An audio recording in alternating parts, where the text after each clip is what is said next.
Class 10th के बच्चों को फिजिक्स में अच्छे मार्क्स दिलाए जाने के उद्देश्य से बनाई जा रही इस सीरीज का ये लेक्चर नंबर 9 है।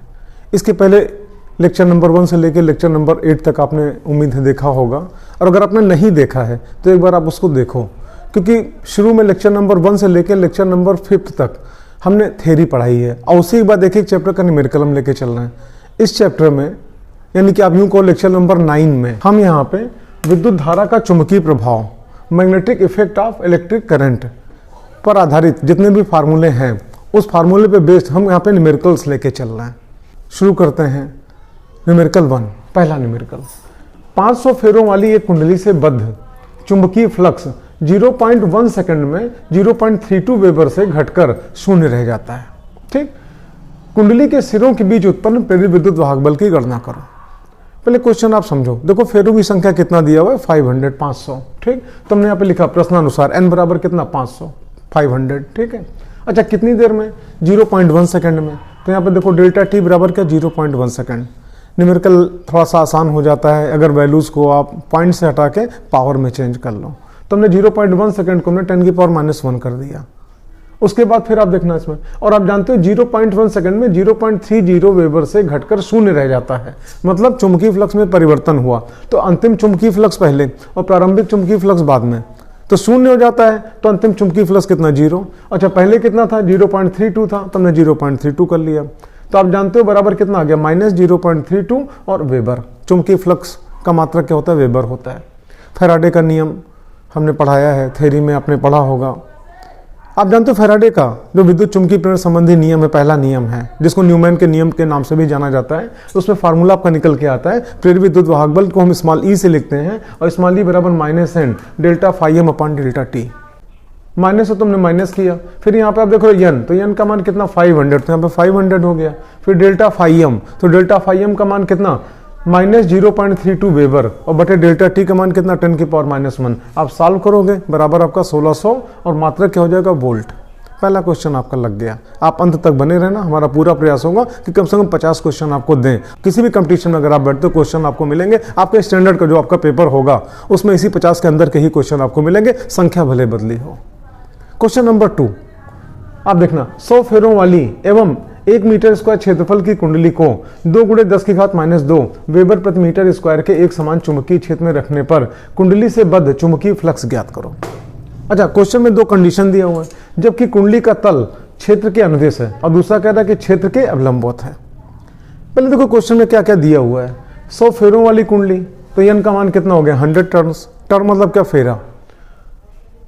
2 × 10⁻² वेबर पर मीटर स्क्वायर के एक समान चुंबकीय क्षेत्र में, तो b बराबर कितना हो गया 2 × 10⁻² वेबर प्रति मीटर स्क्वायर हो गया। अच्छा आपको क्या चुंबकीय फ्लक्स निकालना है, जिसको आप कितने फाई एम से लिखते हो। ठीक, क्वेश्चन का पहला पार्ट है क्षेत्र के अनुदिश हो, दूसरा पार्ट है क्षेत्र के अवलंबवत हो। लेकिन क्या अनुदिश हो जानते हो, कुंडली का तल। तो आप जानते हो हमने यहाँ पे ग्रीन कलर से कुंडली दिखाई है। कुंडली का तात्पर्य आप देखना, कोई तार लिया, कई फेरे लपेट दिए, कुंडली बन गई। तो जानते हो जब हम कोण लेते हैं तो कुंडली के तल का नहीं लेते हैं, कुंडली के अक्ष का लेते हैं। और कुंडली का जो अक्ष होता है वो हमेशा तल के अवलंबित होता है और केंद्र से गुजरता है। तो आप देखो कुंडली अगर हमने इस प्रकार से बनाई तो कुंडली का तल आपका यहाँ पे क्या हॉरिजॉन्टल में हो गया, क्षैतिज में हो गया, उसका सेंटर यहाँ पर है। ठीक, और तल के अवलंबों सेंटर से जो रेखा गुजरी वो आपका कुंडली का अक्ष कहलाएगा और वेक्टर ए आपका क्या होगा उसी दिशा में होगा। आप पूछोगे वेक्टर ए का मतलब क्या हुआ, कुंडली के तल का क्षेत्रफल, क्षेत्रफल भी वेक्टर क्वांटिटी होती है और उसकी दिशा क्या होती है, हमेशा तल के अवलंबित होती है और किधर की ओर होती है, बाहर की ओर होती है। ठीक, तो ऐसी कंडीशन में आप देखना, आप जानते हो चुंबकीय क्षेत्र रेड कलर से हमने दिखाया इधर की तरफ है और वेक्टर ए किधर है, ऊपर की तरफ है, तो बीच का कोण कितना हुआ 90 डिग्री हुआ। तो ऐसी कंडीशन में आप देखोगे फाई एम बराबर vector B dot vector A बराबर बी ए कॉस थीटा। हमने क्या किया, b का मान रखा 2 × 10⁻²। ठीक, फिर a का मान यहाँ पे रखा 1। आप जानते हो एरिया कितना दिया 1 मीटर स्क्वायर। फिर यहाँ पे cos थीटा, थीटा का मान कितना 90 डिग्री हो गया। ठीक, और आप जानते हो cos 90 की वैल्यू कितनी होती है 0। तो 0 से किसी भी पद को गुणा करोगे, संख्या को गुणा करोगे, गुणनफल क्या आएगा 0 आएगा। मतलब कि अगर इस प्रकार से रखा हुआ है तो कुंडली में से कोई भी चुंबकीय फ्लक्स नहीं निर्गत होगा, नहीं गुजरेगा। फिर इसी का सेकेंड पार्ट आप देखना, सेकेंड पार्ट में कह रहा है कि जो कुंडली का तल है, ध्यान देना कुंडली का तल, अक्ष नहीं कह रहा, तल। ठीक है, वो क्षेत्र के क्या अवलंबित हैं। तो यहाँ पे कुंडली को हमने इस प्रकार से ऐसे रख दिया, तल हमारा ये हो गया ऐसे, चुंबकीय क्षेत्र इधर है, तल ऐसे है, तो तल हमारा चुंबकीय क्षेत्र के क्या हो गया, अवलंबित हो गया। डायग्राम आप देख रहे हो। और जब तल ऐसे हो गया तो आप जानते हो इस कुंडली का जो अक्ष होगा वो तल के क्या होता है, अवलंबित होता है और केंद्र से निकलता है। और किधर होता है, बाहर की ओर होता है। डायग्राम को आप ध्यान से देखना है यहाँ पे, ठीक। वेक्टर ए आपका किधर हो गया, इधर, तल के अवलंबित केंद्र से गुजर रहा है और किधर की ओर, बाहर की ओर, ये वेक्टर ए। तो ऐसी कंडीशन में आप जानते हो फाई एम बराबर vector B dot vector A बराबर क्या, बी ए कॉस थीटा हो गया, ठीक। बी की वैल्यू कितना, 2 × 10⁻², आप देखो दिया हुआ है, ठीक। ए की वैल्यू कितना, 1, और कॉस थीटा में थीटा का मान कितना हो जाएगा, 0 डिग्री हो जाएगा, क्योंकि आप जानते हो चुंबकीय क्षेत्र भी इस तरफ है और वेक्टर ए भी इस तरफ है, दोनों एक ही दिशा में है, दोनों के बीच का कोण कितना होगा, 0 डिग्री। और कॉस 0 का मान कितना होता है, 1 होता है, ठीक। तो ऐसी कंडीशन में जब दोनों को मल्टीप्लाई करोगे तो 2 × 10⁻² वेबर आपका निकल आया। चुंबकीय फ्लक्स का मात्रक क्या होता है, वेबर होता है। 2 न्यूमेरिकल आपने देखा। अब चलते हैं न्यूमेरिकल 3 पे। तीसरा क्वेश्चन आप देखना। तीसरा क्वेश्चन कह रहा है 60 सेंटीमीटर लंबे विद्युत चालक में कोई चालक है जिसमें विद्युत धारा का प्रवाह संभव है, ठीक। 3 एम्पियर की धारा बह रही है, आई का मान दिया हुआ है।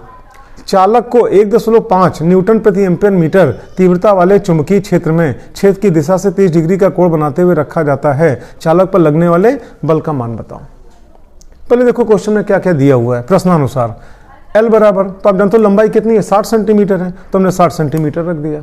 और जब कभी भी कोई भी न्यूमेरिकल लगाते हैं तो सारी वैल्यूज को किसी एक ही पद्धति में लगते हैं। और वर्तमान में SI पद्धति चल रही है, इंटरनेशनल सिस्टम आप कहते हो जिसको, metre, kilogram, second, ampere, kelvin, candela, mole, तो सारी वैल्यूज को हम एक ही पद्धति में रखते हैं। तो हम जानते हैं हम किस पद्धति में सवाल लगाएंगे यहाँ पे, तो हमने सेंटीमीटर को क्या किया, मीटर में चेंज कर लिया, ठीक। तो यहाँ पे क्या हुआ, 60 × 10⁻² हो गया, वो मीटर हो गया। ये क्या लंबाई हो गई। फिर धारा कितनी बह रही है, 3 एम्पियर की, तो आई बराबर कितना हो गया, 3 एम्पियर हो गया। फिर बी का मान देखो कितना, 1.5 न्यूटन पर एम्पियर मीटर, तो बी बराबर कितना, 1.5 हो गया। और न्यूटन प्रति एम्पियर मीटर को हम टेस्ला भी कहते हैं, तो कौन इतना बड़ा लिखे, शॉर्ट फॉर्म में हमने टेस्ला ही लिख दिया। अच्छा, और कितना कोण बना रहा है, 30 डिग्री का, तो थीटा का मान कितना हो गया, 30 डिग्री हो गया। फार्मूला आप जानते हो, कोई भी धारावाही चालक अगर किसी चुंबकीय क्षेत्र में रखा है तो उसके ऊपर चुंबकीय बल कार्य करता है, और चुंबकीय बल का फार्मूला क्या होता है, Fm बराबर IBL sin थीटा, ठीक। तो ऐसी कंडीशन में देखना Fm बराबर IBL sin थीटा, जहाँ पे I का मान कितना, 3 एम्पियर है ना, मात्रक कहीं नहीं लिख रहे हैं, हम जानते हैं सीधे मात्रक क्या, अगर न्यूटन आएगा लास्ट में न्यूटन लिख देंगे, ठीक है। बी का मान कितना, 1.5। फिर L का मान कितना, 60, लेकिन गुणे 10⁻², हमको मीटर में रखना है ना। और यहाँ पे क्या, sin 30 का मान कितना होता है, 1/2। आप सारी वैल्यूज को सॉल्व करोगे 1.35 न्यूटन आ जाएगा। इतना तो आप कर ही सकते हो, हल करके देखना, ये आपका आंसर आ गया। अगला क्वेश्चन देखना, न्यूमेरिकल नंबर 4। एक लंबे सीधे तार से 3 एम्पियर की धारा प्रवाहित हो रही है, ठीक। तार से 50 सेंटीमीटर की दूरी पर स्थित बिंदु पर चुंबकीय क्षेत्र की तीव्रता क्या होगी। आप देखना धारा कितनी बह रही है, 3 एम्पियर, तो आई बराबर कितना हो गया, 3 एम्पियर। कितनी दूरी पे हमको बताना है, 50 सेंटीमीटर दूर बताना है, तो आर का मान कितना हो गया, 50 सेंटीमीटर हो गया। लेकिन आप जानते हो सारी वैल्यू में एक ही पद्धति में रखेंगे, कौन सी पद्धति, SI, जिसमें दूरी का मात्रा क्या होता है, मीटर। तो हमने सेंटीमीटर को मीटर में चेंज कर लिया, 50 × 10⁻² कर दिया, मीटर में कन्वर्ट हो गया। अब हमको चुंबकीय क्षेत्र की तीव्रता बतानी है, तो आप जानते हो B बराबर 2 × 10⁻⁷ I/R। थ्योरी का लेक्चर जरूर देखना, सारे फार्मूले वहीं से निकल के आ रहे हैं। 10 लेक्चर अगर आप देखते हो तो आप किसी भी कंपटीशन में बैठोगे, शायद ही कोई क्वेश्चन हो जो आप ना कर पाओ, सारे क्वेश्चन आप करके आ पाओगे। आप आगे देखना, तो B बराबर कितना, 2 × 10⁻⁷ I/R हो गया। फिर यहाँ पे 2 × 10⁻⁷ हो गया, I का मान कितना, 3 एम्पियर, यहाँ 3 हो गया, और R का मान कितना, 50 × 10⁻², तो हमने ये लिख दिया।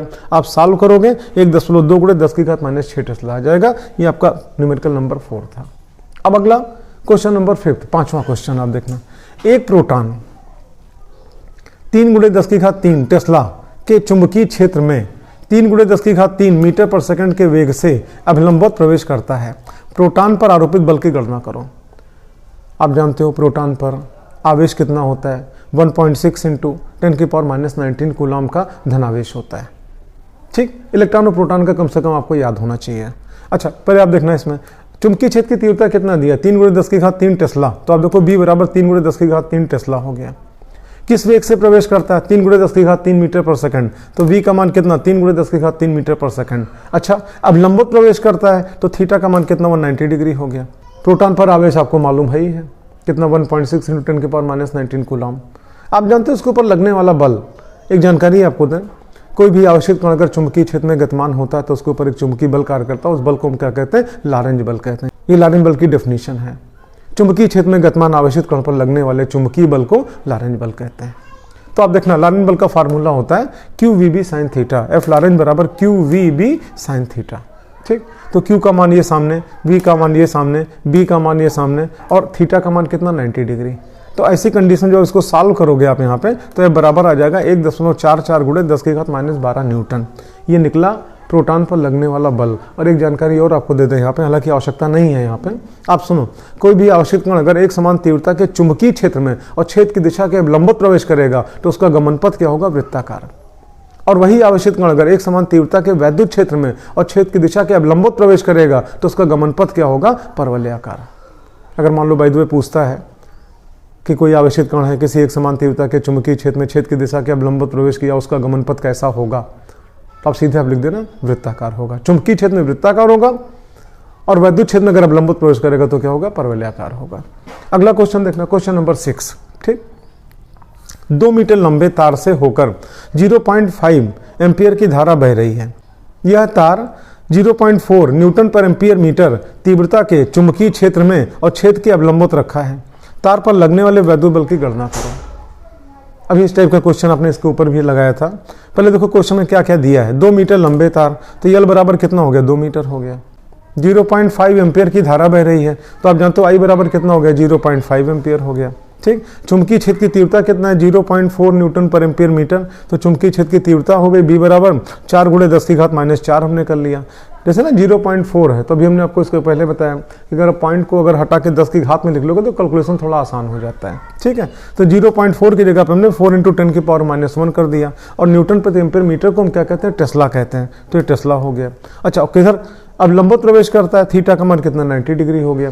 तो ऐसी कंडीशन में आप देख रहे हो FM चुंबकीय बल बराबर IBL sin थीटा। तो I का मान रखा, B का मान रखा, L का मान रखा, sin थीटा का मान रखा, थीटा का मान 90 डिग्री रखा। आप जब आप हल करोगे तो कितना आएगा? 0.4 न्यूटन। आप इसको हल करके आप देखना। इस प्रकार से क्वेश्चन नंबर 6 आप देखा। ठीक, इस लेक्चर के लास्ट तक आप बने रहना, हम पूरी कोशिश करेंगे कम से कम 50 क्वेश्चन आपको देंगे जो मास्टर पीस क्वेश्चन होंगे और इसी में से ही आपको एग्जाम में मिलेंगे।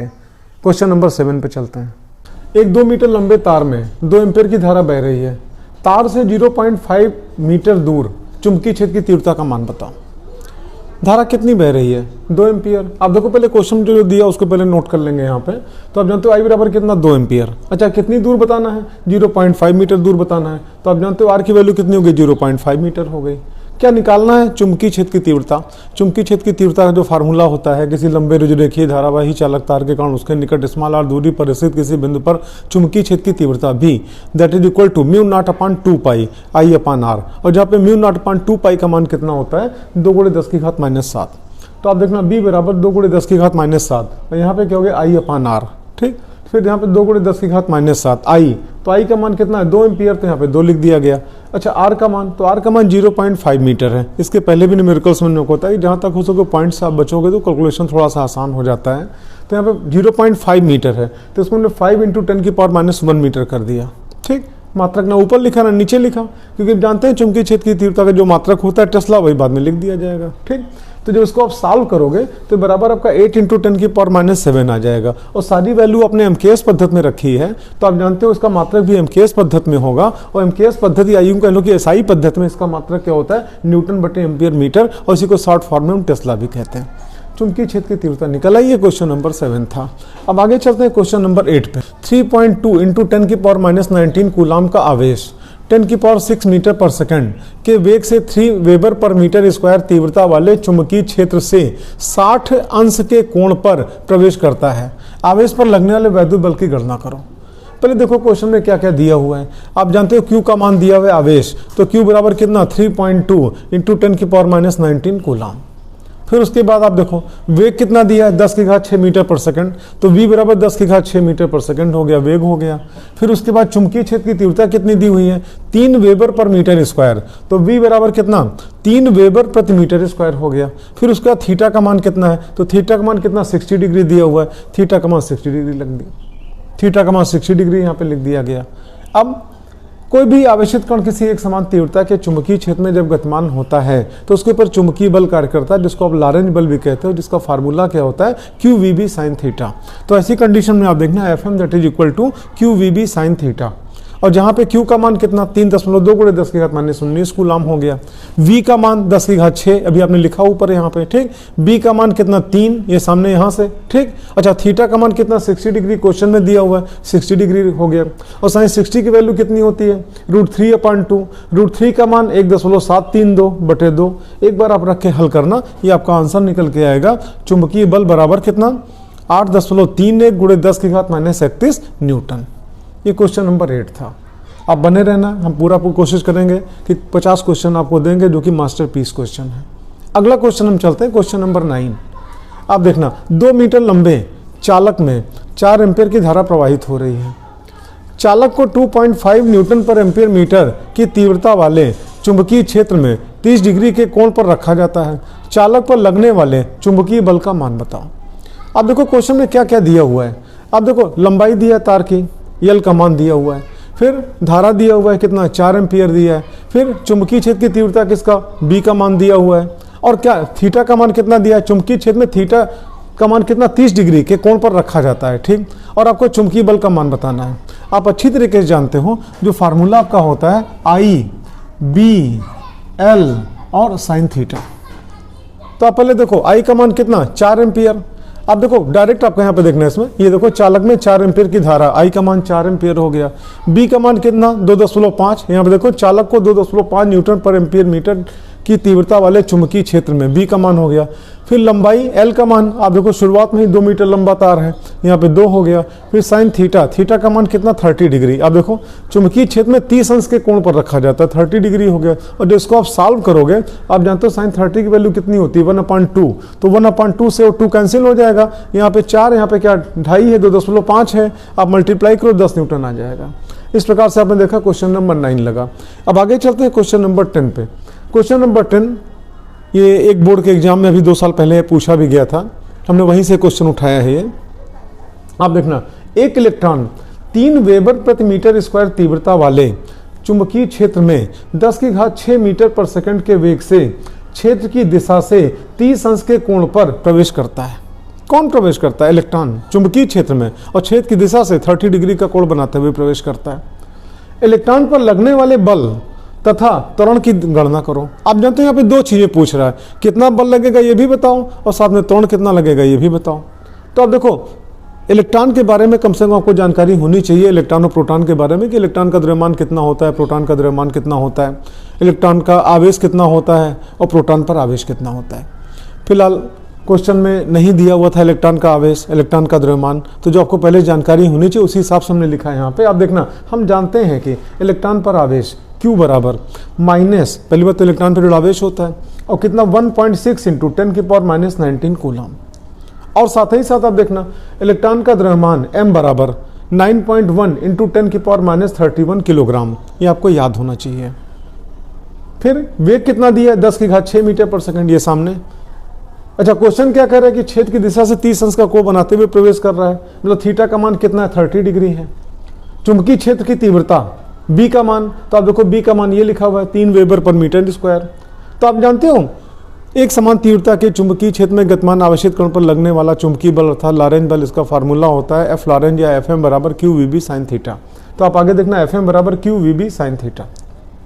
आगे चलो, Q का मान, तो Q का मान यहाँ पे रखा गया, V का मान यहाँ पे रखा गया, B का मान यहाँ पे रखा गया, फिर साइन थीटा, थीटा का मान 30 डिग्री यहाँ पे रखा गया। और जिसको आपने सॉल्व किया तो ये आपका निकल के आया, उस इलेक्ट्रॉन पर 2.4 × 10⁻13 न्यूटन का चुंबकीय बल कार्य करेगा, जिसको आप लॉरेंज बल भी कहते हो। क्वेश्चन का सेकंड पार्ट पूछ रहा है कि बताओ उस पर कितना त्वरण कार्य करेगा। तो आप जानते हो छोटी क्लास में आपने पढ़ा भी है, त्वरण बराबर क्या होता है, बल बटा द्रव्यमान। F बराबर ma, न्यूटन का फार्मूला है, सेकंड रूल पे आधारित एक फार्मूला है, बराबर ma। तो ये बराबर क्या होता है, F अपॉन m, मतलब त्वरण बराबर क्या होता है, बल बटा द्रव्यमान। हमने यहीं पे लिखा, देखो त्वरण बराबर क्या, चुंबकीय बल बटे द्रव्यमान। तो चुंबकीय बल कितना निकला 2.4 × 10⁻13 न्यूटन। उसको हमने यहाँ पे ऊपर लिख दिया। अच्छा, इलेक्ट्रॉन का द्रव्यमान 9.1 × 10⁻³ किलोग्राम। आपने सॉल्व किया 0.264 × 10⁻18 आ जाएगा, और इसका मात्रक क्या होगा, मीटर/सेकंड²। ये त्वरण का मात्रक होता है। यहाँ पे हमने 10⁻18 था, एक 10 यहाँ से निकाल लिया, इसमें मल्टीप्लाई कर दिया, तो ये आपका हो गया 2.64। आप देखो 2.64 इंटू, और चूंकि यहाँ पे है ना एक 10⁻1 हमने निकाल लिया यहाँ से, तो कितना बचा 10⁻17। तो इस प्रकार से आपका निकला A बराबर 2.64 × 10⁻17 और मीटर/सेकंड²। ये क्वेश्चन नंबर 10 लगा। क्वेश्चन नंबर 11, विद्युत धारा के चुंबकीय प्रभाव से क्या समझते हो। देखो, जब किसी चालक में धारा प्रवाहित की जाती है तो उसके चारों ओर एक चुंबकीय क्षेत्र उत्पन्न हो जाता है, और वो चुंबकीय क्षेत्र ठीक उसी प्रकार से होता है जिस प्रकार किसी चुंबक के चारों ओर चुंबकीय क्षेत्र होता है। उसके अंदर लोहे के टुकड़ों को आकर्षित करने का गुण होता है, या फिर अगर कोई कुंडली है उसमें हम धारा प्रवाहित करते हैं, उसके चारों तरफ भी वहाँ पे एक क्षेत्र उत्पन्न हो जाता है जिसको हम क्या चुंबकीय क्षेत्र कहते हैं। एक प्रणालिका है, उसमें भी धारा प्रवाहित करते हैं, उसके चारों ओर भी वहाँ पे क्या एक चुंबकीय क्षेत्र उत्पन्न हो जाता है। ठीक, तो इसी को हम कहते हैं विद्युत धारा का चुंबकीय प्रभाव। जैसे कोई प्रणालिका है, अगर धारा नहीं बह रही है तो आसपास वहाँ पे कोई क्षेत्र नहीं होगा, और अगर हम धारा प्रवाहित कर दें तो चारों तरफ वहाँ पे क्या चुंबकीय क्षेत्र उत्पन्न हो जाएगा, चुंबक की सारी प्रॉपर्टी उसके अंदर उत्पन्न हो जाएगी। तो इसी को हम क्या कहते हैं, विद्युत धारा का चुंबकीय प्रभाव। आप यूँ कह सकते हो कि किसी भी चालक में, किसी भी प्रणालिका में, किसी भी कुंडली में धारा प्रवाहित करने पर उसके चारों ओर एक क्षेत्र उत्पन्न हो जाता है, निर्मित हो जाता है, जिसे हम क्या कहते हैं, चुंबकीय क्षेत्र कहते हैं। फिर अगला आप देखना, चुंबकीय क्षेत्र से आप क्या समझते हो। देखो, चुंबकीय क्षेत्र में अगर आप किसी चुंबकीय सुई को लाओगे तो किसी निश्चित दिशा में ठहरेगा, किसी लोहे के टुकड़े को लाओगे तो वहाँ पे क्या वो आकर्षित होगा। तो चुंबकीय क्षेत्र की डिफिनीशन भी आप इस प्रकार से कह सकते हो, किसी चुंबक अथवा चुंबकों के समूह के चारों ओर का वह क्षेत्र जिसमें स्थित कोई लोहे का टुकड़ा चुंबकीय आकर्षण बल का अनुभव करे, चुंबकीय क्षेत्र कहलाता है। चुंबकीय क्षेत्र में से अलग अलग बिंदुओं पर चुंबकीय क्षेत्र की तीव्रता अलग अलग होती है। चुंबक या उसके निकटवर्ती स्थानों पर चुंबकीय क्षेत्र की तीव्रता अधिक होती है। जैसे जैसे दूर हटते जाओगे चुंबकीय क्षेत्र की तीव्रता लगातार क्या होगी, घटती जाएगी। अगला क्वेश्चन आप देखना, चुंबकीय क्षेत्र की तीव्रता का मात्रक बताओ। देखो, चुंबकीय क्षेत्र की तीव्रता के कई मात्रक हैं।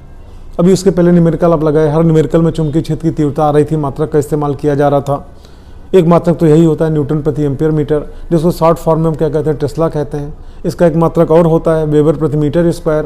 इसका एक मात्रक और होता है, उसको गॉस कहते हैं। और जानते हो, गॉस आपका चुंबकीय क्षेत्र की तीव्रता का बहुत छोटा मात्रक है, 10⁴ गॉस, ये बराबर क्या होता है, 1 टेस्ला के। और जहाँ पर टेस्ला का मतलब क्या हुआ, Nm/एम्पीयर-मीटर। फिर आप आगे देखना, अगला क्वेश्चन नंबर 14, वैद्युत और चुंबकीय ऊर्जा का अध्ययन सर्वप्रथम किस वैज्ञानिक ने किया था। डैनिश वैज्ञानिक था, H.C. आर्स्टेड उनका नाम था। सन 1820 में उन्होंने पहली बार उन्होंने बताया, और बताया नहीं, लोगों को बैठा के प्रयोग करके दिखाया कि जब किसी चालक में विद्युत धारा प्रवाहित की जाती है तो उसके चारों ओर चुंबकीय क्षेत्र उत्पन्न हो जाता है। अगला क्वेश्चन आप देखना, धारावाही चालक के चुंबकीय क्षेत्र की दिशा किस नियम द्वारा ज्ञात किए जाते हैं। जब किसी चालक में विद्युत धारा प्रवाहित करते हैं तो उसके चारों चुंबकीय क्षेत्र उत्पन्न हो जाता है, और चुंबकीय क्षेत्र की दिशा को ज्ञात करने का जानते हो 3 नियम है। पहला नियम आप देखना, दांत के अंगूठे का नियम। कोई चालक है, इसमें धारा बह रही, नीचे से ऊपर की ओर बह रही है, इसके चारों ओर क्या होगा, चुंबकीय क्षेत्र निर्मित हो जाएगा। अगर हमको उसकी दिशा ज्ञात करनी है तो हम जानते हो क्या करेंगे, ठीक, अपने दाएं हाथ को लेंगे और अंगूठे को धारा की दिशा में ऐसे, और चारों उंगली को हम क्या इस प्रकार से ऐसे घुमाएंगे, ऐसे, जैसे ना ये ऐसे ऐसे ऐसे, और जो उंगली के घूमने की दिशा होगी वही चुंबकीय क्षेत्र की दिशा को बताएगा। जैसे धारा नीचे से ऊपर बह रही तो हमने अंगूठा ऊपर किया और हाथ को ऐसे घुमाया, ऐसे। इसका मतलब कि जो चुंबकीय बल रेखाएं होंगी वो इधर आपकी तरफ से ऐसे ऐसे, ये ऐसे ऐसे ऐसे घूम के ये जाएंगे, और जो बल रेखा की दिशा वही चुंबकीय क्षेत्र की दिशा। तो आप जानते हो यहाँ पे जब जैसे ना ऐसे घूम के यही तो गई, तो जब इधर के साइड में आई तो आप जानते हो बल रेखा इधर घूम रही, मतलब इसके जो धारा नीचे से ऊपर बह रही है उसके कारण यहाँ पे चुंबकीय क्षेत्र किधर होगा, इधर। जो धारा ऊपर बह रही है ऊपर की ओर, इसके कारण यहाँ पे चुंबकीय क्षेत्र किधर होगा, इधर हमारी तरफ।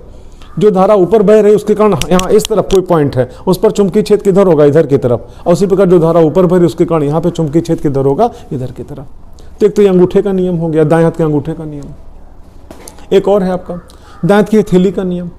इसमें क्या होता है, हम अपने दाहिने हाथ की हथेली को पूरा लेते हैं, फैलाते हैं, और अंगूठे को हम धारा की दिशा में लाते हैं, और चारों उंगलियों को हम उस बिंदु को ले जाते हैं जिस पर चुंबकीय क्षेत्र की दिशा हमको ज्ञात करनी होती है, और हथेली से धक्का देने की दिशा उस बिंदु पर चुंबकीय क्षेत्र की दिशा को बताता है। जैसे मान लो कोई चालक है, इसमें धारा नीचे से ऊपर बह रही है, ठीक, और हमको यहाँ पे इधर साइड में कोई पॉइंट है और इस पर चुंबकीय क्षेत्र की दिशा हमको चाहिए, तो हम क्या करेंगे, दांत की हथेली को पूरा फैलाएंगे, अंगूठे को धारा की दिशा में लाएंगे, चारों उंगली को उस बिंदु की ओर ले जाएंगे। अब आप बताओ धक्का हम किधर दे पाएंगे, इधर की तरफ। तो धक्का जब इधर दे पाएंगे, इसका मतलब कि जो धारा इधर बह रही है, इसके कारण यहाँ पे चुंबकीय क्षेत्र किधर होगा, इधर की तरफ होगा। ये हो गया। फिर एक आपका और है, जानते हो मैक्सवेल के पेंच का नियम। एक वैज्ञानिक थे मैक्सवेल, उन्होंने क्या कहा, धारा ऊपर जा रही है तो आप नीचे एक पेंच लेके पहुंच जाओ, स्क्रू जिसको आप कहते हो, और उसको इस प्रकार घुमाओ कि पेंच के नोक के गति की दिशा किधर हो, धारा की दिशा में हो। तो ऐसी दशा में जो अंगूठे के गति की दिशा होगी वो क्या बताएगी, चुंबकीय क्षेत्र की दिशा को व्यक्त करेगा। 3 नियम है, तीनों हमने आपको समझाया, जो आपको समझ में आए आप लिख सकते हो। फिर अगला इसके बाद आप देखना, फ्लेमिंग के बाएं हाथ का नियम बताओ। देखो फ्लेमिंग का बाएं हाथ का नियम क्या कहता है, अगर कोई धारावाही चालक किसी चुंबकीय क्षेत्र में रखा है तो उसके ऊपर चुंबकीय बल किधर कार्य करेगा, इसको ज्ञात करने के लिए फ्लेमिंग के बाएं हाथ का नियम का भी उपयोग करते हैं। हमने भी शब्द इसलिए लगाया कि एक और भी नियम है। फिलहाल जो क्वेश्चन पूछा गया फ्लेमिंग के बाएं हाथ का नियम, इसमें क्या होता है, अपने बाएं हाथ को लो और बाएं हाथ की पहली उंगली को लो, इसको हम क्या बोलते हैं, तर्जनी। ये तर्जनी, ये मध्यमा, ये अनामिका, ये कनिष्ठा, ये अंगूठा। तो हम करेंगे क्या, अपने बाएं हाथ को लेंगे, बाएं हाथ की पहली उंगली को लेंगे और उसके निकटवर्ती उंगली आपकी कौन सी, ये, इसको हमने लिया। ठीक, आप जानते हो हम इस प्रकार व्यवस्थित करेंगे सुगमता से कि तीनों उंगलियां परस्पर क्या रहे, लंबवत रहें। मतलब आप देखो इस प्रकार से हमने व्यवस्थित किया, इन दोनों के बीच का एंगल कितना, 90 डिग्री, इन दोनों के बीच का एंगल कितना, 90 डिग्री, और इसके बीच का एंगल भी कितना, 90 डिग्री। इसके अलावा और कोई विधि है ही नहीं कि आप तीनों को परस्पर अब लंबवत आप सेट कर ले जाओ। हाँ विधि है, जबरदस्ती ऐंठने की बात नहीं की जा रही, इधर ऐंठो इधर ऐंठो, इजी वे में। तो इजी वे में यही एक तरीका है कि जिस प्रकार से आप इसको व्यवस्थित कर सकते हो। ठीक, तो ऐसी कंडीशन में आप जानते हो जो तर्जनी है, ये उंगली किधर आपका, चुंबकीय क्षेत्र की दिशा में हो। ठीक, और ये उंगली यहाँ पे, ये किधर हो, आपका धारा की दिशा में हो। तो ये क्या व्यक्त करेगा, आपका चुंबकीय बल की दिशा को व्यक्त करेगा। एक बार फिर से आपको समझाएं, यदि हम अपने बाएं हाथ के अंगूठे तथा उसके निकटवर्ती दोनों उंगलियों को सुगमता से इस प्रकार व्यवस्थित करें, ठीक, कि पहली उंगली चुंबकीय क्षेत्र की दिशा को व्यक्त करे, मतलब तर्जनी, और दूसरी उंगली मतलब कौन, मध्यमा, धारा की दिशा को व्यक्त करे, तो अंगूठा हमेशा उस धारावाही चालक पर लगने वाले चुंबकीय बल की दिशा को व्यक्त करेगा। जैसे अक्सर घर में छोटे बच्चों को लोग सिखा देते हैं, कोई मेहमान आया, लोग कहते हैं दिखाने के लिए कि हमारा बच्चा कितना ज़्यादा एक्टिव है, तो सिखाए, कोई मेहमान आया बुलाए, बेटा अंकल को गन लगा के दिखाओ, तो वो भी एक्सपर्ट है, सिखाए हुए पहले से, ऐसे लिया ऐसे और ऐसे पेकर यहाँ ऐसे ही है, पीछे चुटकी बजा रहा है, गन उसकी दग रही है, बच्चा भी खुश। ठीक, इसलिए बोल रहे कि आप कहीं एग्जाम के टाइम अगर आप भूलो कि कौन सी उंगली क्या बताती है, तो उसके लिए हम खाली आपको बता रहे हैं, ये आपका इस प्रकार से हो गया। ठीक, अब जरा ध्यान से देखना बेटा, आप इमेजिन करो यहाँ पे कि आपके पास कोई चुंबकीय बंदूक है, मैग्नेटिक गन है, तो जब मैग्नेटिक गन है उसका ट्रिगर आप दबाओगे तो उससे क्या, चुंबकीय क्षेत्र निकलेगा। तो जैसे ये इस प्रकार से ऐसे होता है, ऐसे उसने मोशन लिया, ठीक, तो आप जानते हो नाल यहाँ पे, ट्रिगर यहाँ पे, वो इस पे बल लगाता है, ऐसे एक्टिंग करता है, इधर बल लगा रहा है, ट्रिगर दबा रहा है और पीछे चुटकी बजा बजा दगा दिखा रहा है। ठीक, तो आप समझना ये नाल है, इससे क्या निकलेगा, चुंबकीय क्षेत्र, ये चुंबकीय क्षेत्र हो गया, और ये ट्रिगर इस पे बल लगा रहा है तो ये बल हो गया, ये चुंबकीय क्षेत्र हो गया, और ये आपके यहाँ पे क्या, बल हो गया। और अभी आर्स्टेड का नियम पढ़ा, धारा प्रवाहित होती तभी तो चुंबकीय क्षेत्र उत्पन्न होता है, तो ये क्या हो गया, धारा हो गई। अब आपको कभी भूलेगा नहीं एग्जाम में, आप खाली समझना, ये धारा हो गई, ये चुंबकीय क्षेत्र हो गया, ये आपका चुंबकीय बल हो गया, और इस प्रकार से आपका यहाँ पे ये। ठीक, इस प्रकार से कहीं भी अगर आपको लगाना हो, कोई भी धारावाही चालक किसी चुंबकीय क्षेत्र में रखा है, उस पर कितना चुंबकीय बल या किधर कार्य करेगा, आप फ्लेमिंग के बाएं हाथ के नियम से आप पता कर सकते हो। आप अगला इसके बाद देखना, फिर किस दशा में चुंबकीय क्षेत्र में स्थित धारावाही चालक पर अधिकतम बल कार्य करेगा और कब न्यूनतम बल कार्य करेगा। आप जानते हो चुंबकीय क्षेत्र में स्थित धारावाही चालक पर लगने वाले चुंबकीय बल का जो फार्मूला है, Fm बराबर IBL sin थीटा। तो जब थीटा का मान 90 डिग्री हो, उस समय साइन थीटा का मान अधिकतम होगा, उस समय धारावाही चालक पर लगने वाले बल का मान भी क्या होगा, अधिकतम होगा। और जब थीटा का मान 0 डिग्री होगा, उस समय साइन 0 का मान भी क्या होगा, 0 होगा, उस समय धारावाही चालक पर लगने वाले चुंबकीय बल का मान भी क्या होगा, 0 होगा, कोई बल कार्य नहीं करेगा। मतलब कोई धारावाही चालक अगर किसी चुंबकीय क्षेत्र में क्षेत्र के अनुदिश रखा है तो ऐसी दशा में उसके ऊपर कोई चुंबकीय बल कार्य नहीं करेगा, और अगर क्षेत्र के अवलंबित रखा है तो उस पर लगने वाले चुंबकीय बल का मान क्या होगा, अधिकतम होगा। अगला क्वेश्चन आप देखना, धारा की दिशा बदलने पर प्रणालिका की ध्रुवता पर क्या प्रभाव पड़ता है। कोई प्रणालिका है, अगर आप धारा प्रवाहित नहीं करते हो तो चुंबक की तरह व्यवहार नहीं करेगा, उसके अंदर कोई पोल नहीं है, न एन पोल है न एस पोल है। लेकिन जैसे ही धारा प्रवाहित करते हो वो जस्ट लाइक ए मैग्नेट, वो चुंबक की तरह व्यवहार करने लगता है। और अगर आप धारा की दिशा को उलट दोगे तो उसकी पोलरिटी क्या हो जाएगी, पलट जाएगी। ठीक, जैसे धारा बह रही थी, मान लो इधर एन पोल था, इधर एस पोल था, आपने धारा की दिशा उलट दिया तो अब इधर एन हो जाएगा, इधर एस हो जाएगा। तो आपका जो क्वेश्चन का आंसर है कि धारा की दिशा को उलट देने पर उसकी ध्रुवता भी क्या हो जाएगी, उलट जाएगी, 180 डिग्री घूम जाएगा, आप यूं कह सकते हो। अगला क्वेश्चन आप देखना, किसी भी चुंबक को स्वतंत्रतापूर्वक लटकाने पर वह किस दिशा में ठहरता है। किसी भी चुंबक को जो आप फ्रीली आप उसको लटकाते हो तो हमेशा उत्तर दक्षिण दिशा में ठहरता है। क्यों ठहरता है, इसका भी कारण है, लेकिन ये आपके कोर्स के बाहर की चीज है। अगला क्वेश्चन आप देखना, विद्युत धारा से उत्पन्न होने वाले दो प्रमुख प्रभाव लिखो। देखो विद्युत धारा प्रवाहित करते हैं तो उससे क्या लाभ है, दो प्रमुख प्रभाव लिखो। पहला प्रभाव तो यही कि जब चालक में धारा प्रवाहित करते हो चालक क्या गर्म भी हो जाता है, ऊष्मा निकलती है। तो पहला तो आपका ये भी होगा विद्युत धारा का ऊष्मीय प्रभाव, और दूसरा चालक में धारा प्रवाहित करते हो चारों तरफ वहां पे क्या चुंबकीय क्षेत्र उत्पन्न हो जाता है। तो ये क्या हो गया, विद्युत धारा का चुंबकीय प्रभाव। तो दो प्रभाव पूछा, दो हमने बताया, चालक में धारा प्रवाहित करने पर ऊष्मा उत्पन्न होती है, ऊष्मीय प्रभाव, चालक में धारा प्रवाहित करने पर चुंबकीय क्षेत्र उत्पन्न होता है, चुंबकीय प्रभाव। इस प्रकार से आपने यहाँ पे 20 क्वेश्चन आपने देखे हैं। आप अंत तक आप बने रहो, हम पूरी कोशिश करेंगे कि 50 क्वेश्चन आपका पूरा करें। सारे क्वेश्चन हमारे मास्टरपीस क्वेश्चन होंगे। अब आगे चलते हैं क्वेश्चन नंबर 21 पे। अब देखो मैक्सवेल के पेंच का नियम लिखो, अक्सर आता है मैक्सवेल के पेंच का नियम लिखो, सचित्र वर्णन करो। देखो मैक्सवेल के पेंच के नियम से हम क्या जान पाते हैं, कोई चालक है जब उसमें धारा प्रवाहित की जाती है तो उसके चारों ओर चुंबकीय क्षेत्र उत्पन्न हो जाता है।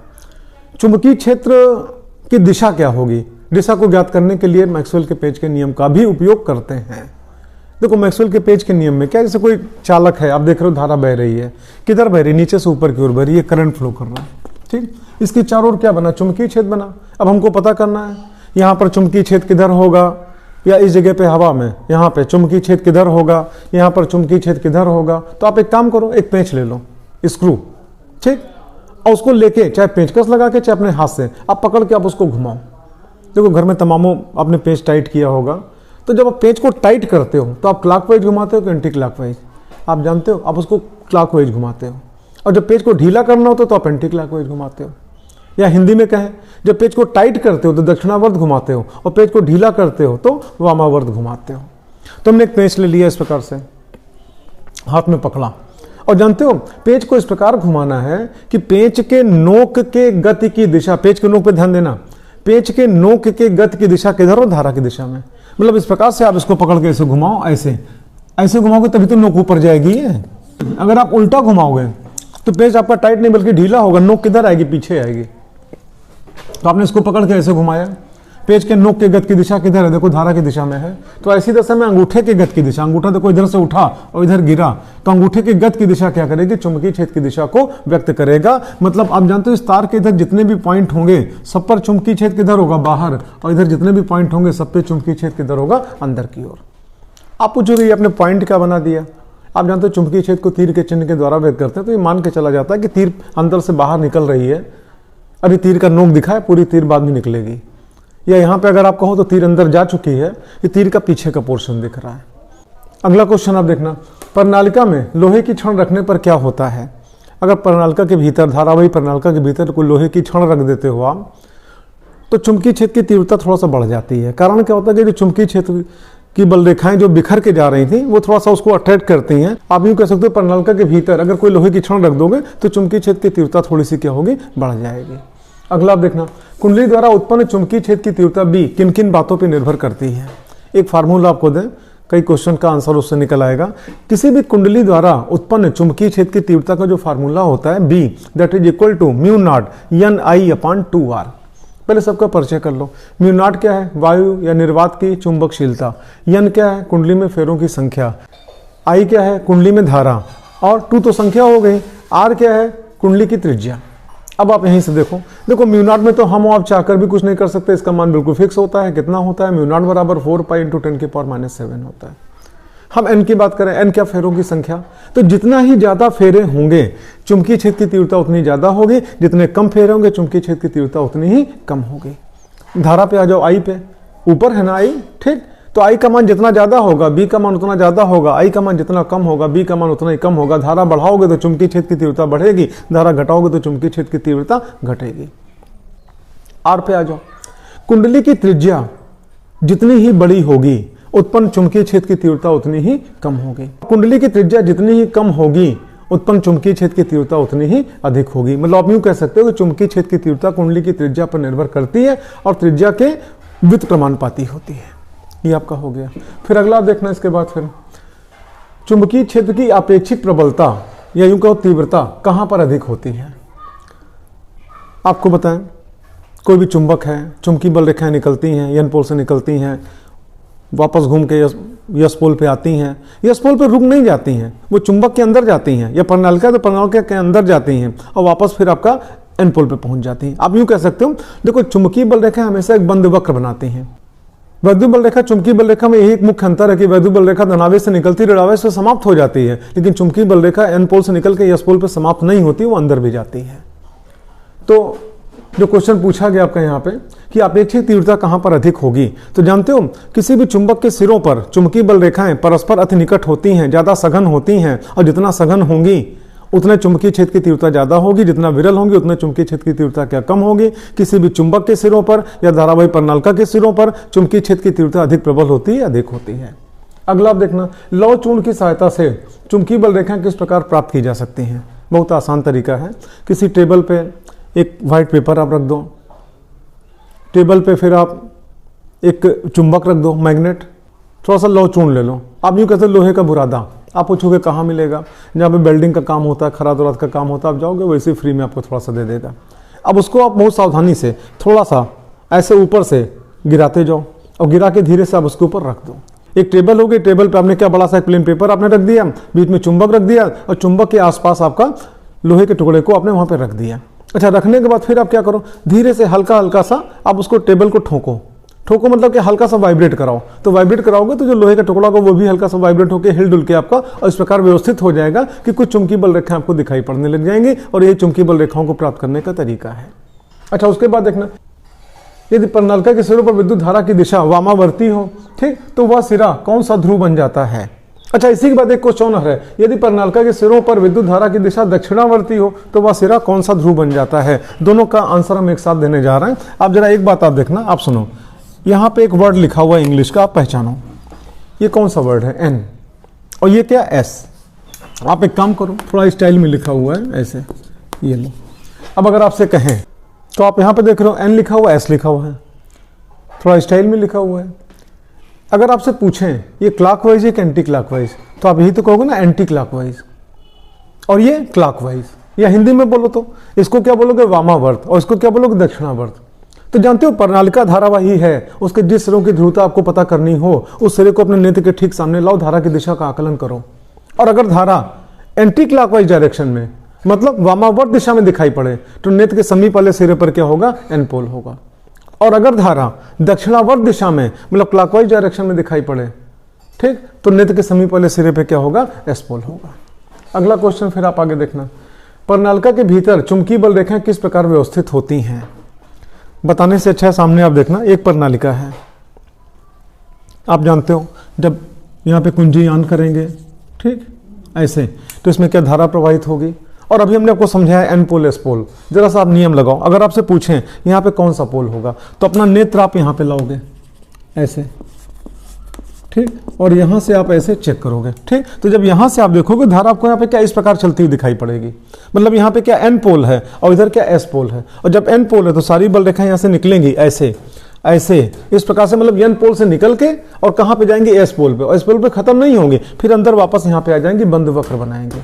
तो ऐसी कंडीशन में आप देखना जितनी बल रेखाएं हैं जब प्रणालिका के अंदर से गुजर रही हैं तो सारी बल रेखाएं किधर से किधर गुजर रही हैं, एस पोल से एन पोल की ओर, पहली बात। और दूसरा, सारी बल रेखाएं क्या स्ट्रेट लाइन है, सारी बल रेखाएं क्या परस्पर समांतर हैं। तो जो क्वेश्चन पूछा है कि प्रणालिका के भीतर चुंबकीय बल रेखाएं किस प्रकार व्यवहार करती हैं, किस प्रकार व्यवस्थित होती हैं, तो आप बोलोगे सारी बल रेखाएं परस्पर समांतर होती हैं, स्ट्रेट लाइन में होती है, और एस पोल से एन पोल की ओर जा रही होती हैं। कहाँ, प्रणालिका के भीतर। अच्छा, उसके बाद देखना फिर विद्युत धारा सदैव कौन सा क्षेत्र उत्पन्न करती है। देखो विद्युत धारा हमेशा चुंबकीय क्षेत्र उत्पन्न करती है। इसने प्रभाव नहीं पूछा है, प्रभाव की बात आएगी तो उसमें प्रभाव भी उत्पन्न करती है विद्युत धारा, चुंबकीय प्रभाव भी उत्पन्न करती है। इसने क्षेत्र पूछा कौन सा क्षेत्र उत्पन्न करती है, तो विद्युत धारा सदैव चुंबकीय क्षेत्र उत्पन्न करती है। फिर अगला क्वेश्चन आप देखना, विद्युत चुंबकीय प्रेरण किसे कहते हैं। ठीक, फैराडे का नियम आपने पढ़ा, पहला नियम, दूसरा नियम जानते हो। जब कोई कुंडली ले लो, और कोई चुंबक ले लो और दोनों के बीच में आपेक्षिक गति कराओ। देखो अपेक्षिक गति कराने के तरीके अपने अलग अलग भांत भांत के हैं, ठीक है। फिलहाल आपको यहाँ पे विद्युत चुंबकीय प्रेरण को समझना है, शॉर्ट फॉर्म में समझना। जब हम कोई कुंडली ले लें और कोई चुंबक ले लें और दोनों के बीच में क्या अपेक्षिक गति कराएं, तो अपेक्षिक गति कराने के दौरान कुंडली में से होकर गुजरने वाले चुंबकीय फ्लक्स में क्या होता है, परिवर्तन होता है, जिससे कि कुंडली के सिरों पर एक विद्युत वाहक बल प्रेरित हो जाता है। अगर कुंडली के सिरे प्रत्यक्ष या अप्रत्यक्ष रूप से आपस में जुड़े हैं तो वहां पर क्या धारा भी बहती है, जिसको प्रेरित धारा भी कहते हैं। और इसी घटना को हम क्या बोलते हैं, विद्युत चुंबकीय प्रेरण। विद्युत चुंबकीय प्रेरण संबंधी 2 नियम है, प्रथम नियम, द्वितीय नियम। एक बार आप हमारा जो लेक्चर है आप देखना, आपको मिलेगा पूरा नियम। अगला चलते हैं फिर क्वेश्चन नंबर 31। क्वेश्चन नंबर 31, हमारे शरीर के तंत्रिका कोशिकाओं के अनुदिश गमन करने वाली दुर्बल आयन धाराएं क्या उत्पन्न करती हैं। हमारी तंत्रिका कोशिकाओं में जो दुर्बल आयन धाराएं जो संचरित होती हैं, इनके माध्यम से चुंबकीय क्षेत्र उत्पन्न होता है। और अगर ये ना होती तो आपने मेडिकल लाइन में जो आपने सुना होगा MRI या फिर ECG आपने सुना होगा, ये संभव ना हो पाता। इसकी सुविधा है, उसका लाभ हम न ले पाते। अगला आप देखना, मानव शरीर में किन 2 भागों में चुंबकीय क्षेत्र का उत्पन्न होना महत्वपूर्ण है। मैग्नेटिक फील्ड हमारा हार्ट के अंदर आपका उत्पन्न होता है और या फिर मस्तिष्क के अंदर, दिमाग के अंदर उत्पन्न होता है, उसका हम लाभ भी उठाते हैं। आप आगे देखना, क्या चुंबकीय बल रेखाएं अथवा चुंबकीय प्रभाव अचुंबकीय वस्तु से गुजर सकता है। हाँ, बिल्कुल गुजर सकता है। एक छोटा सा प्रैक्टिकल एग्जांपल आपको दें, एक गत्ते का टुकड़ा ले लो और ऊपर आप पेपर पिन रख लो ऊपर, और नीचे मैग्नेट लगाओ, ठीक। और मैग्नेट को जैसे से आप खिसकाओगे, ऊपर जो पेपर पिन है वो भी खिसकती जाएगी, जबकि बीच में गत्ते का टुकड़ा है जो कि अचुंबकीय पदार्थ है। इसका मतलब क्या हुआ कि अचुंबकीय पदार्थ से होकर भी चुंबकीय बल रेखाएं गुजर सकती, चुंबकीय प्रभाव हम प्राप्त कर सकते हैं। फिर अगला आप इसके बाद देखना, क्वेश्चन नंबर 34, कोई भी 2 चुंबकीय बल रेखाएं आपस में एक दूसरे को क्यों नहीं काटती हैं। देखो, अगर कोई भी चुंबकीय बल रेखाएं अगर आपस में एक दूसरे को काट देंगी तो इसका मतलब क्या हुआ, कटान बिंदु पर हम 2 अलग अलग दिशाओं में स्पर्शियां खींच सकते हैं। और इसका मतलब क्या हुआ कि अगर वहां पे चुंबकीय सुई को रखें कटान बिंदु पर, तो चुंबकीय सुई एक ही समय में और 2 अलग अलग दिशाओं में ठहरे, जो कि असंभव है। तो अगर वो असंभव तो चुंबकीय बल रेखाओं को आपस में काटना भी असंभव है। इसके बाद चलते हैं क्वेश्चन नंबर 35 पे, ठीक। विद्युत मोटर विद्युत ऊर्जा को किस ऊर्जा में रूपांतरित करता है। देखो, विद्युत मोटर हमेशा विद्युत ऊर्जा को यांत्रिक ऊर्जा में कन्वर्ट करता है। वो कोई भी मोटर हो, चाहे आपका मिक्सी का मोटर हो, चाहे आपका जिससे आप हवा खाते हो पंखे का मोटर हो। अगला आप देखना इसके बाद क्वेश्चन नंबर 36, डायनमो या इसी के बड़े भाई को आप जनित्र भी कह सकते हो। लार्ज स्केल पे जब बिजली पैदा करते हैं उसको जनित्र बोलते हैं, हिंदी में, इंग्लिश में जनरेटर कहते हैं, ठीक है। किस ऊर्जा को किस ऊर्जा में रूपांतरित करता है, तो डायनमो जानते हो, यांत्रिक ऊर्जा को विद्युत ऊर्जा में कन्वर्ट करता है। फिर अगला क्वेश्चन नंबर 37, प्रेरित धारा की दिशा ज्ञात करने का नियम बताओ। प्रेरित धारा की दिशा ज्ञात करने का नियम जानते हो, फ्लेमिंग के दाएं हाथ का नियम है, जिसके माध्यम से प्रेरित धारा की दिशा को ज्ञात करते हैं। और इसके लिए आपको समझाएं, अपने दाहिने हाथ को इस प्रकार व्यवस्थित करो कि अंगूठा और उसके निकटवर्ती दोनों अंगुलियां, मतलब तर्जनी और मध्यमा, तीनों सुगमता से परस्पर अवलंबित रहें। तो तरीका केवल यही तरीका है, ठीक। तो ऐसी कंडीशन में जानते हो, अगर ये पहली उंगली मतलब तर्जनी ये चुंबकीय क्षेत्र की दिशा को बताए और अंगूठा अगर चालक के गति की दिशा को बताए, तो जो मध्यमा है मतलब दूसरी उंगली है, बीच वाली उंगली है, ये प्रेरित धारा की दिशा को बताता है। एक डायग्राम के माध्यम से हमने दिखाया है, अब देखना इसमें, ये दाहिना हाथ है, ठीक, और इस प्रकार से व्यवस्थित किया गया। तो आप जानते हो जो पहली उंगली जिसको आप तर्जनी कहते हो, ये आपका प्रयुक्त चुंबकीय क्षेत्र की दिशा को बताए और अंगूठा चालक के गति की दिशा को बताए। तो जो मध्यमा है आपका बीच वाली उंगली है, ये आपका प्रेरित धारा की दिशा को बताता है। प्रेरित धारा की दिशा ज्ञात करने का नियम हो गया। अब क्वेश्चन नंबर 38 पे चलते हैं। प्रत्यावर्ती धारा किसे कहते हैं। जब किसी परिपथ में धारा इस प्रकार प्रवाहित हो कि धारा का परिमाण और दिशा निश्चित समयांतराल पे निश्चित क्रम में निरंतर बदलता रहे, तो इस प्रकार की धारा को हम क्या कहते हैं, प्रत्यावर्ती धारा कहते हैं, या इंग्लिश में इसको अल्टरनेटिव करंट कहते हैं। ग्राफ के माध्यम से आप ये देख रहे हो। आप सुनो, मान लो एक्स एक्सिस पे हमने समय दिखाया और वाई एक्सिस पे हमने करंट दिखाया, तो आप देख रहे हो यहाँ पे करंट 0, थोड़ा समय बीता, करंट धनात्मक दिशा में क्या मैक्सिमम, फिर आपका थोड़ा समय और बीता तो मैक्सिमम से वापस लौट के 0, और आप यहाँ पे देख रहे हो धारा की दिशा क्या उलट गई, और उसके बाद फिर आपका यहाँ पे मैक्सिमम और फिर यहाँ पे क्या 0, इस प्रकार से लगातार करंट फ्लो कर रही है। ये आपका अल्टरनेटिव करंट कहलाएगा, प्रत्यावर्ती धारा कहलाएगा। और इस डायग्राम में आप देख रहे हो ये पोर्शन मैंने शेडेड कर दिया है, इसको जानते हो प्रत्यावर्ती धारा की एक साइकिल कहते हैं। अच्छा, अगला क्वेश्चन आप देखना, फ्यूज किस धातु का बना होता है और उसकी क्या विशेषता होनी चाहिए। आप जानते हो फ्यूज का जो वायर होता है वो शुद्ध धातु नहीं होता बल्कि मिश्र धातु होता है। उसमें सीसा जिसको आप लेड कहते हो और टिन, इन दोनों का मिक्सचर करके हम बनाते हैं फ्यूज वायर। और इसकी विशेषता क्या होती है कि इसका गलनांक क्या होना चाहिए, थोड़ा निम्न होना चाहिए। क्यों निम्न? इसलिए कि जैसे आपका ओवर करंट आपका वायरिंग में फ्लो करना शुरू करे, घर की वायरिंग के तारों में जैसे आपका अपेक्षा से अधिक धारा फ्लो करना शुरू करें तो तुरंत आपका फ्यूज जो वायर है वो मेल्ट कर जाए और सर्किट ब्रेक हो जाए। अगर सर्किट नहीं ब्रेक होगी तो फिर आपको पूरे घर की वायरिंग आपकी फूक जाएगी। तो वायरिंग की सुरक्षा के लिए सुरक्षात्मक उपाय है, हम फ्यूज का उपयोग करते हैं जो कि मिश्र धातु का बना होता है।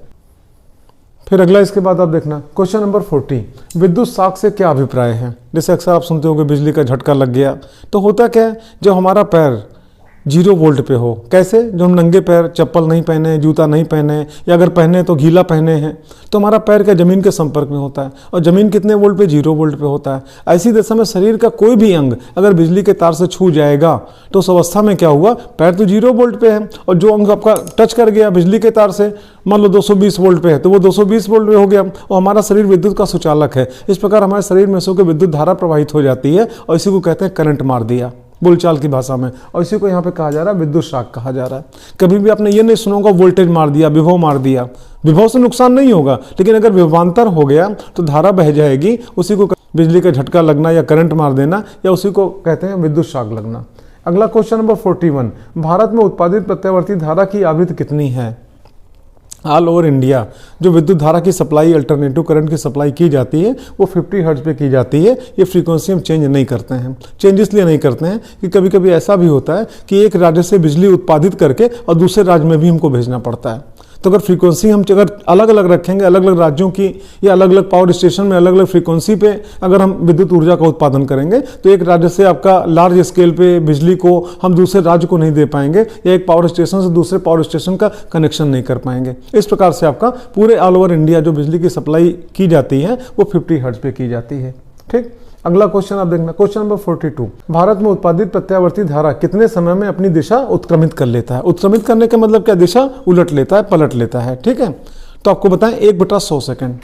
कैसे, आप देखना, ये जो सप्लाई है अल्टरनेटिव करंट है, ठीक, और अभी हमने आपको समझा इसको हम क्या बोलते हैं, 1 साइकिल बोलते हैं। और जो इंडिया में सप्लाई है वो कितने की, 50 साइकिल पर सेकंड की, जिसको आप क्या कहते हो, 50 हर्ट्ज कहते हो। मतलब 1 सेकंड में 50 साइकिल, ये जो आप देख रहे हो ना, ये 1 साइकिल, तो जो सप्लाई पूरे ऑल ओवर इंडिया होती है 1 सेकंड में 50 साइकिल कंप्लीट करती है। और 1 साइकिल में आप देख रहे हो यहाँ से यहाँ तक क्या, एक दिशा में धारा, और यहाँ से यहाँ तक दूसरी दिशा में धारा। तो यहाँ से यहाँ तक आने में अगर आपका कितना 1/50 सेकंड लगा तो खाली इतना दिशा उत्क्रमित करने में कितना लगेगा, उसका भी आधा। तो 1/50 का आधा कितना हुआ, 1/100 सेकंड हुआ। यानी कि 1/100 सेकंड में डायरेक्शन इसका क्या हो जाएगा, जस्ट अपोजिट हो जाएगा। अगर हम आपसे कहें कि जो बल्ब जिस रूम में आप हमको देख रहे हो उस रूम में जो बल्ब जल रहा है वो बल्ब 1 सेकंड में 100 बार जल रहा है, 100 बार बुझ रहा है, तो शायद आपको यकीन नहीं होगा। लेकिन ये सच्चाई है कि जिस कमरे में आप बैठे हो, इस वीडियो को आप देख रहे हो, उस कमरे में जो बल्ब जल रहा है वो बल्ब भी आपका 1 सेकंड में 100 बार जल रहा है, 100 बार बुझ रहा है। आप पूछोगे कैसे, आप देखो 1 साइकिल यही तो हुआ, और 1 साइकिल में आप देखो यहाँ चले तो यहाँ पे वोल्टेज 0 और यहाँ पे वोल्टेज 0, तो 1 साइकिल में 2 बार वोल्टेज 0 हुआ ना। और जो सप्लाई है वो 1 सेकंड में कितना, 50 बार, यानी 1 सेकंड में कितना साइकिल, 50 साइकिल, और 1 साइकिल में वोल्टेज कै बार, 0, 2 बार 0। तो इसका मतलब कि हमारे आपके घरों में जो सप्लाई आती है वो 1 सेकंड में 100 बार आपका 0 होती है। तो 100 बार जलता, 100 बार बुझता है। फिर आप कहोगे कि हमको फिर लगातार जलता हुआ क्यों दिखता है, बुझता हुआ क्यों नहीं दिखता है। तो हमारे आपके आंख की, नेत्र की इफिशियंसी, जिसको आप कहते हो दक्षता, इतनी नहीं है कि हम उसको देख पाएं, लेकिन ये सच्चाई है। अगला क्वेश्चन आप देखना इसके बाद, फिर प्रत्यावर्ती धारा का मुख्य लाभ क्या है। देखो, आज से करीब 45 साल पहले इंडिया में पहली बात तो जितना विद्युत का उत्पादन इस समय हो रहा है इतना नहीं उत्पादन होता था, बहुत कम उत्पादन होता था, लिमिटेड सीमित मात्रा में उत्पादन होता था बिजली का। और उस समय जो सप्लाई दी जाती थी वो डीसी सप्लाई दी जाती थी, लेकिन वो काफ़ी महंगी पड़ती थी। महंगी इस बात पे कि जहाँ पे हम उसको उत्पादित करते थे और पब्लिक तक पहुँचाने के बीच में, क्योंकि डीसी सप्लाई होती थी, तो ऐसी कंडीशन में क्या होता है कि पावर लॉस बहुत ज़्यादा होता था। आप यूँ कह सकते हो ऊर्जा की हानि बहुत ज़्यादा होती थी। और जब एसी सप्लाई की जानकारी हुई तो एसी सप्लाई के माध्यम से ऑल ओवर इंडिया, और इंडिया का बल्कि जितने भी देश कंट्रीज़ हैं, अन्य अदर भी, सभी लोग आपका एसी सप्लाई का ही उत्पादन करते हैं, पब्लिक को सप्लाई करते हैं। कारण क्या होता है कि एसी सप्लाई का हम वोल्टेज ट्रांसफार्मर लगा के काफ़ी हाई कर सकते हैं। ये काम डीसी सप्लाई में नहीं हो सकता। क्यों? क्योंकि डीसी सप्लाई पर ट्रांसफार्मर काम ही नहीं करता, ट्रांसफार्मर केवल एसी सप्लाई पर ही काम करेगा।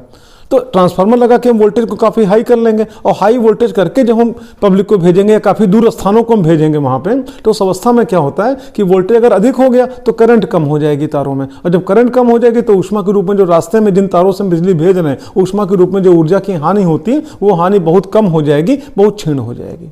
तो जो मुख्य लाभ है प्रत्यावर्ती धारा का कि नगण्य ऊर्जा क्षय पर, देखो शून्य ऊर्जा क्षय तो नहीं कह सकते हैं क्योंकि अभी सुपर कंडक्टर की खोज नहीं हुई है। वैज्ञानिक लोग भिड़े सुपर कंडक्टर खोजने के लिए, फिलहाल रूम टेम्परेचर पर सुपर कंडक्टर की खोज नहीं हो पाई है। ठीक है, तो ऐसी कंडीशन में आप यूं कह सकते हो कि मतलब नगण्य ऊर्जा हानि पर हम विद्युत धारा को सुदूर स्थानों तक, सुदूर का मतलब क्या, बहुत दूर स्थानों तक हम प्रेषित कर सकते हैं। ये हमका सबसे बड़ा लाभ है, एनर्जी लॉस नहीं होता है और इसलिए प्रत्यावर्ती धारा हमारे लिए ज्यादा उपयोगी होती है डीसी की तुलना में। आजकल अगला क्वेश्चन देखना, क्वेश्चन नंबर 44, घरेलू विद्युत का आपूर्ति कितने वोल्ट पर होता है। हमारे आपके जो घरों में सप्लाई आती है वो 220 वोल्ट पे आती है और ये जानते हो विभव का वर्ग माध्य मूल मान है, रूट मीन स्क्वायर वैल्यू, या इसी को हम कहते हैं आभासी मान, जिसको आप कह सकते हो वर्चुअल वैल्यू। और इसका शिखर मान कितना होता है, लगभग 311 वोल्ट के आसपास। तो जो क्वेश्चन आपका है कि घरों में जो सप्लाई होती है कितने वोल्ट पर होती है, तो इसका आंसर होगा 220 वोल्ट। एक जानकारी आपको दें, प्रत्यावर्ती वोल्टेज को मापने वाला जो वोल्टमीटर होता है वो भी वर्ग माध्य मूल मान को ही पढ़ता है। प्रत्यावर्ती धारा को नापने वाला जो अमीटर होता है वो भी वर्ग माध्य मूल मान को ही पढ़ता है। वर्ग माध्य मूल मान को ही हम क्या बोलते हैं, आभासी मान बोलते हैं। अगला क्वेश्चन आप देखना, समान वोल्टता पर एसी व डीसी में कौन अधिक खतरनाक है। समान वोल्टता का तात्पर्य है कि मान लो हम 220 वोल्ट पे एसी ले लें और 220 वोल्ट पे डीसी ले लें, वो आपसे पूछें बताओ दोनों में कौन खतरनाक है। तो सच्चाई ये है कि डीसी की तुलना में एसी ज़्यादा खतरनाक है। आप पूछोगे क्यों, देखो 220 वोल्ट की जो डीसी है शुरू से अंत तक 220 वोल्ट रहेगी, उसके मान में कोई फ्लक्चुएशन नहीं होगा। लेकिन 220 वोल्ट की जो एसी है, ये जानते हो विभव का वर्ग माध्य मूल मान है, विभव का क्या आभासी मान है, और उसका शिखर मान अगर आप निकालोगे, अभी हमने जिक्र किया था, लगभग 311 वोल्ट। तो ऐसी कंडीशन में क्या होगा कि जिसको हम 220 वोल्ट की एसी समझ रहे हैं वो वास्तव में 0 से 311 ऊपर, फिर 0 और फिर 311 नीचे, फिर 0 फिर 311 ऊपर, फिर 0 फिर 311 नीचे, वो 0 से 311 वोल्ट के बीच में फ्लक्चुएट करती है।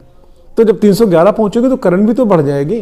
तो इस कारण से आप कह सकते हो कि मतलब समान वोल्टता पर डीसी की अपेक्षा एसी कहीं ज्यादा खतरनाक है। लेकिन लाभ इसका है कि नगण्य ऊर्जा हानि पर सुदूर स्थानों तक इसको हम प्रेषित कर सकते हैं, इसलिए खतरनाक होने के बावजूद भी हम आपका एसी सप्लाई का ही उपयोग करते हैं। हमारे चैनल पे आप देखना एक अलग से वीडियो खाली इस टॉपिक पे मिल जाएगा कि एसी और डीसी में कौन अधिक खतरनाक है।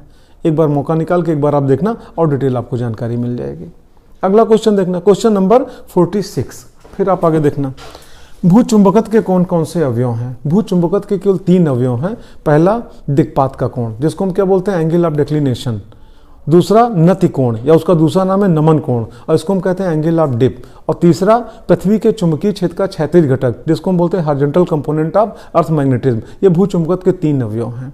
फिर अगला क्वेश्चन आप देखना, ट्रांसफार्मर किस सिद्धांत पे एवं क्या करता है। देखो ट्रांसफार्मर अन्योन्य प्रेरण, या इसका दूसरा हिंदी में नाम है पारस्परिक प्रेरण के सिद्धांत पर कार्य करता है, जिसको आप इंग्लिश में क्या कहते हो, म्यूचुअल इंडक्शन। तो पहली बात तो सिद्धांत की बात हो गई। अच्छा, ट्रांसफार्मर करता क्या है जानते हो, उच्च विभव की निर्बल धारा को निम्न विभव की प्रबल धारा में बदलता है, या इसका उल्टा भी कर सकता है, निम्न विभव की प्रबल धारा को, ठीक है, उच्च विभव की निर्बल धारा में बदलता है। तो ट्रांसफार्मर का काम हो गया। जब वोल्टेज बढ़ाएगा तो इसको स्टेप अप ट्रांसफार्मर कहेंगे, या हिंदी में उच्चाई परिणमित्र कहते हैं। देखो ट्रांसफार्मर की शुद्ध हिंदी है परिणमित्र, या इसको परिवर्तक भी कहते हैं, लेकिन प्रचलन इतना हो चुका है कि हिंदी में भी ट्रांसफार्मर ही बोल देते हैं, ठीक है। तो अगर वोल्टेज को बढ़ाता है तो स्टेप अप ट्रांसफार्मर, वोल्टेज को घटाता है तो स्टेप डाउन ट्रांसफार्मर। इसका नामकरण वोल्टेज के आधार पर किया गया। और किस सिद्धांत पे कार्य करता है, अन्योन्य प्रेरण के सिद्धांत पे कार्य करता है। फिर अगला क्वेश्चन आप देखना, लेंज का नियम क्या है। देखो विद्युत चुंबकीय प्रेरण संबंधी फैराडे ने अपना जब नियम दिया था तो इन्होंने 2 नियम दिया था, पहला नियम और दूसरा नियम। इनका पहला नियम एक वैज्ञानिक थे नहीं कि बल्कि असिस्टेंट थे, उनका नाम था न्यूमैन। न्यूमैन के नियम से जाना जाता है। और जो दूसरा नियम है, लेंज भी नहीं के असिस्टेंट ही आप कह सकते हो, ठीक है। और दूसरा नियम लेंज के नियम के नाम पर जाना जाता है। देखो लेंज का नियम ये कहता है कि प्रेरित धारा सदैव उस कारण का विरोध करती है जिस कारण से वो स्वयं उत्पन्न होती है। यही लेंज का नियम है। अगला क्वेश्चन आप देखना, फिर घरेलू वैद्युत परिपथों में उपयोग किए जाने वाले 2 सुरक्षात्मक उपाय क्या हैं। देखो घर में जब हम वायरिंग कराते हैं, किसी ने मकान बनवाया, हर कमरे में लाइट चाहिए, पंखा चाहिए, घर की वायरिंग कराता है, तो उस वायरिंग की सुरक्षा भी उसको चाहिए। तो वायरिंग की सुरक्षात्मक उपाय के रूप में 2 चीज़ों का उपयोग किया जाता है मुख्यतः, एक तो भू संपर्कन तार और दूसरा फ्यूज वायर। देखो भू संपर्कन तार इसलिए, अगर मान लो बाय द वे न्यूट्रल नहीं आ रहा है, घर में लाइट नहीं है, तो आप जानते हो अर्थिंग का उपयोग करके घर में लाइट ला सकता है वो। और दूसरी बात भू संपर्कन तार इसलिए कि मान लो घर में कोई बिजली का कोई सामान है, कूलर है या XYZ जो भी सामान है, उसमें करंट आ रहा है, तो अगर अर्थिंग अगर होगी, वास्तव में अगर प्रॉपर अर्थिंग है, तो अगर करंट आने की दशा होगी तो जैसे ही आप कूलर का प्लग लगाओगे, आप क्या जानते हो, लाइट चली जाएगी। वो सर्किट आपकी ब्रेक हो जाएगी। तो आप समझ जाओगे कि कूलर में कोई फॉल्ट है, आप चेक करोगे और जो फॉल्ट होगा उसको दूर करके फिर आप यूज करोगे तो एक सुरक्षात्मक उपाय, आपको करंट नहीं मारेगा। अच्छा, उसके बाद फिर देखना फ्यूज इसलिए कि घर की वायरिंग है, जो वायर है उसकी भी बेयरिंग पावर है, मैक्सिमम कितनी करंट वो झेल सकता है। उस करंट से अगर ज़्यादा करंट फ्लो होने की नौबत आएगी तो आपको वायरिंग का तार फूंक जाएगा, ज़्यादा लंबा खर्चा हो जाएगा। और अगर आप फ्यूज वायर लगाए हो तो ऐसी कंडीशन में फ्यूज वायर आपका वहाँ पे क्या मेल्ट कर जाएगा, सर्किट ब्रेक हो जाएगी। आप समझ जाओगे कुछ गड़बड़ सामान लग गया। गड़बड़ सामान का तात्पर्य क्या कि ऐसा सामान लग गया कि जो वायरिंग का तार उसका लोड नहीं उठा पा रहा है, उस सामान को हटा दोगे और फ्यूज का वायर आप बांध दोगे वहाँ पे और फिर आपका घर की लाइट आ जाएगी। और वैसे आजकल आपका फ्यूज वायर का इस्तेमाल नहीं होता है, उसकी जगह पे MCB का प्रयोग करते हैं। अगला आप देखना इसके बाद स्वप्रेरण से क्या समझते हो। इसको इंग्लिश में कहते हैं सेल्फ इंडक्शन। जब किसी कुंडली में धारा प्रवाहित की जाती है अथवा धारा के मान में वृद्धि की जाती है अथवा धारा के मान में कमी की जाती है अथवा धारा को बंद किया जाता है, तो अब जितना भी खुराफात आपने किया, प्रत्येक दशा में उस कुंडली में से होकर गुजरने वाले चुंबकीय फ्लक्स के मान में परिवर्तन होता है, जिससे कि कुंडली के सिरों पर एक विद्युत वाहक बल उत्पन्न हो जाता है। और अगर कुंडली के सिरे प्रत्यक्ष या प्रत्यक्ष रूप से किसी परपथ के माध्यम से अगर जुड़े हैं तो हमें प्रेरित धारा भी बहेगी और प्रेरित धारा लेंज के नियम का पालन करेगी। इस प्रकार से आपने देखा 50 क्वेश्चन इस लेक्चर में आपने देखे।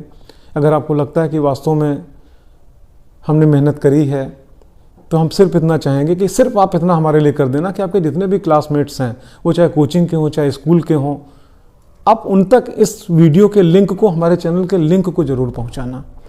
बस इतना अगर आप करते हो तो हम ये मान के चलेंगे कि हमारी मेहनत का परिणाम सार्थक रहा। That's all, best of luck.